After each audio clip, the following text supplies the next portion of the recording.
உலகத் தமிழர்களுக்கு எனது அன்பான வணக்கம். எல்லாரும் சூப்பர் ஹாப்பியா நலமா இருக்கீங்கன்னு நினைக்கிறேன். சீட்லிங் ட்ரேஸ், அதாவது நர்சரி ட்ரேஸ்லாம் வாங்க போறீங்கன்னா அது எப்படி பார்த்து வாங்குறது அப்படின்னு போன வீடியோல பார்த்தோம். அது மட்டும் இல்லாம என்னென்ன விஷயத்துக்கு இந்த நர்சரி ட்ரே யூஸ் பண்ணலாம் அப்படின்றதையும் பார்த்தோம். இன்னைக்கு வீடியோல சீட்லிங் ட்ரேல ரெடி பண்ண சீட் பாட்டிங் மிக்ஸை எப்படி ஃபில் பண்றது அப்படின்னு பார்க்கலாங்க. பாட்டிங் மிக்ஸ் ஃபில் பண்றதுக்கெல்லாம் ஒரு வீடியோவா அப்படின்னு நீங்க நினைக்கலாம். ஆனா அதுலயும் விஷயம் இருக்கிறதுனால இது பிகினர்ஸ்க்கு எல்லாத்துக்கும் ரொம்ப ஹெல்ப்ஃபுல்லா இருக்கும் அப்படின்றதுக்காக தான் இந்த வீடியோ. ரெடி செஞ்ச பாட்டிங் மிக்ஸை சீட்லிங் ட்ரேல ஃபில் பண்றதுக்கு முன்னாடி நம்ம செய்ய வேண்டிய முக்கியமான விஷயம் என்ன அப்படின்னு பார்க்கலாம். சீட்ஸ் போட்டதும் இந்த சீட்ஸ் எல்லாம் சீக்கிரமா எப்போ முளைக்கும் அப்படின்ற ஆர்வம் நமக்குள்ள அதிகமா இருக்கும். நம்ம போட்ட சீட்ஸ் சரியா முளைக்கலனா அதுக்கு நாமளும் ஒரு காரணமா இருக்கலாம், அப்படி இல்லைன்னா சீட்ஸ் சரியில்லை அப்படின்ற ஒரு காரணமும் இருக்கலாங்க. தெரிஞ்சோ தெரியாமலோ அதற்கு நாம காரணமா இருக்க கூடாது இல்லையா? அதுக்கு என்ன பண்ணணும்னு பார்க்கலாம் வாங்க.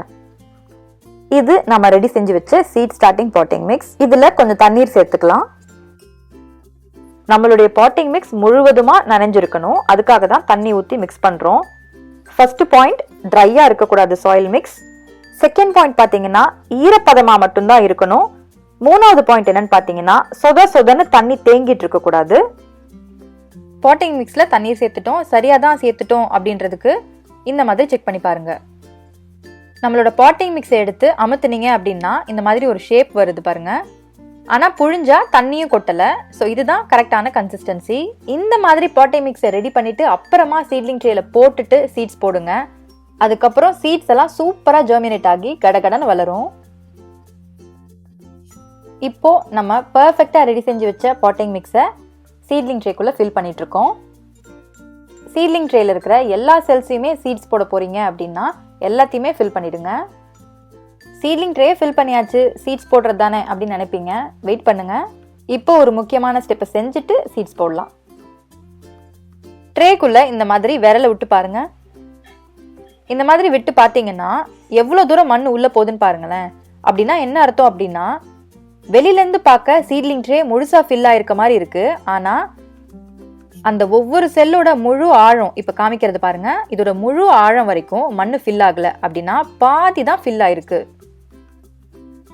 செல் முழுசும் ஃபில் ஆயிருக்குன்னு வச்சுக்கோங்களேன், இவ்வளோ தூரம் விரல் உள்ள போகாது. ஸோ எந்த அளவுக்கு போதோ அதை வச்சு பார்த்துக்கோங்க. இப்ப பாருங்க, இதுல பாருங்க அந்த அளவுக்கு போல. அப்போ செல்ஸோட முழு ஆழத்துக்கும் நம்ம பாட்டிங் மிக்ஸ் ஃபில் பண்ணல. அதனால இருக்கிற எக்ஸ்ட்ரா பாட்டிங் மிக்ஸை எடுத்து திருப்பி கொஞ்சம் ஃபில் பண்ணிக்கலாம். இதெல்லாம் முக்கியமான டிப்ஸுங்க. ஏன்னா இதெல்லாம் பார்க்காம சீட்ஸ் போட்டோன்னு வச்சுக்கோங்களேன், சீட்ஸ் தண்ணி ஊற்றிட்ட பிறகு நல்லா உள்ள ஆழமாக போயிடும். அதுக்கப்புறம் ஜெர்மினேஷனே ஆகாமல் இருக்கும். இந்த ரெண்டு முக்கியமான விஷயம் செஞ்சுட்டு அதுக்கப்புறமா இனி நீங்கள் சீட்ஸ் போடலாம். இந்த ரெண்டு முக்கியமான டிப்ஸும் ஹெல்ப்ஃபுல்லாக இருந்துச்சுன்னா கமெண்ட்ஸில் சொல்லுங்க. லைக் கொடுத்தீங்கன்னா இந்த மாதிரி வீடியோஸ் பிடிச்சிருக்கு அப்படின்னு தெரிஞ்சுக்க முடியும். ஒரு சின்ன ஹெல்ப் சோஷியல் மீடியா வாட்ஸ்அப்பில் ஷேர் பண்ணி விடுங்க. மிக்க நன்றி.